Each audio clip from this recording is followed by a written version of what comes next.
हम भूल गए क्या, या हमने अपने बच्चों को बताया ही नहीं कि उन्होंने बलिदान क्या दिए? अपने बच्चों को ये बताना पड़ेगा। मैं एक स्कूल के कार्यक्रम में गया, हनुमान जन्मोत्सव का कार्यक्रम था। 8 साल का, 9 साल का और 10 साल के 3 बच्चे। जब कार्यक्रम खत्म हुआ, सच्ची बात बता रहा हूं इस मंच से, कार्यक्रम खत्म हुआ, लड्डू का प्रसाद बांटा गया। उन 3 बच्चों ने लड्डू लेने से मना कर दिया।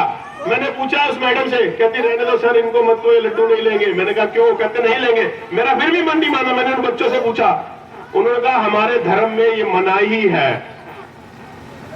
बाद में पता चला वो मुसलमान थे। अरे मैंने उस दिन सीख ली उन बच्चों से, कितने कट्टर हैं वो बच्चे अपने धर्म के प्रति। धर्मांतरण हो रहा है, हम कब तक धर्म पे उनको वापस घर वापसी की बात करेंगे? क्या ये बात नहीं करनी चाहिए कि मेरे बच्चे के अंदर ऐसे संस्कार भरे हो वो कभी धर्म से परे ना जाए? जैसे उन बच्चों ने लड्डू नहीं लिया, ये कौन सिखाएगा? ये हम ही सिखाएंगे। यहाँ बैठी माताएं सिखाएंगे, यहाँ बात सब भाई सिखाएंगे। कौन सिखाएगा ये बच्चों को बात? हमको ही सिखाना पड़ेगा। ये हमारा ही कर्तव्य है।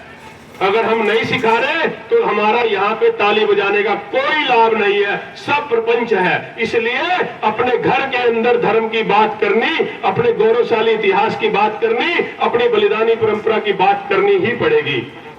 और कई झूठ भरोसे जाते हैं, इन झूठ की बात अपने घर में खुल के कहनी पड़ेगी। कैसे कैसे गीत बोले जाते हैं, रघुपति राघव राजा राम, ईश्वर अल्लाह तेरो नाम। झूठ। अगर कोई कहे गीता और कुरान एक है तो ये झूठ है। अगर कोई कहे गीता और बाइबल एक है तो ये सरासर झूठ है। इससे बड़ा झूठ कोई नहीं हो सकता। क्योंकि अगर गीता और कुरान एक होती, अगर गीता और बाइबल एक होती तो ये नरसंहार नहीं होता।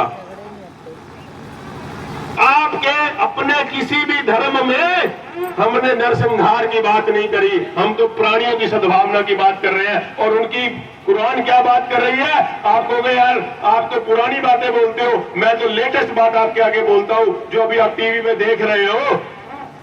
अगर गीता कुरान एक है तो कैसे बांग्लादेश के अंदर दीपचंद्र दास को पेड़ के साथ बांध के जिंदा जला दिया गया? नहीं है गीता और कुरान एक। ये सबसे बड़ा झूठ है। इस झूठ को पर्दाफाश हिंदुओं को अपने परिवारों में करना पड़ेगा।